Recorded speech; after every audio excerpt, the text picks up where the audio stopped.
Hello everyone. So in this lecture we are going to solve this question. The question is, a sphere is rolling on a rough surface without any slipping at the contact point. कहीं slipping नहीं हो रही. Find the radius of curvature of a trajectory of the point A when it is at r by 2 distance above the sector. तो इस point का हमको radius of curvature निकालना है. तो पहले हमको पता होना चाहिए r होता कितना है. r is equal to v square upon ac centripetal acceleration. तो इससे हम रेडियस कर्वेचर निकाल सकते हैं.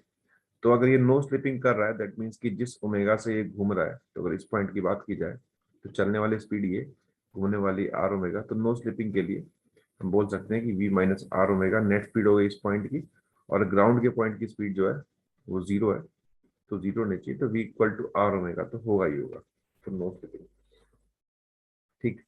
तो अब बात करते हैं इस पॉइंट की. तो इस पॉइंट को देखा जाए जो कि सेंटर से r बाई 2 डिस्टेंस ऊपर है, तो इस पॉइंट के पास भी दो स्पीड्स होंगी, एक तो लीनियर v और एक एंगुलर जो कि होगी r omega r by 2 into omega. और ओमेगा की value v by r put कर लेते हैं. So v r by 2 v by r, तो this is equal to 3u by 2. मतलब इस पॉइंट की स्पीड जो है वो 3u बाई 2 है. ठीक है. इस पॉइंट के पास कितना एक्लेशन है वो निकाल लेते हैं.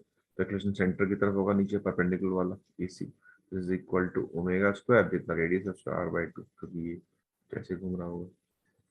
ओमेगा की वैल्यू कितनी है, वो है v square by R square, r by 2 हो जाएगा v स्क्वायर बाई 2r. बस इसको पुट कर लेते हैं. तो स्पीड आपके पास 3v बाई 2 का स्क्वायर, AC है v square by 2r.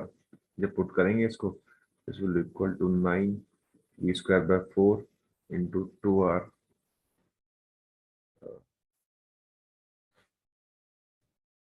Into 2r by v square से कट गया, इक्वल टू 9r बाई 2. Option number A. बहुत इजीली निकाल सकते हैं सवाल को. तो ये फॉर्मूला इंपॉर्टेंट है, जब भी यूज करना हो उस पॉइंट पे स्पीड निकाल लो, स्पीड के परपेंडिकुलर एक्सेलेरेशन निकाल लो जो सेंट्रीपिटल है, और पुट कर दो and you will get the answer. Thanks for watching.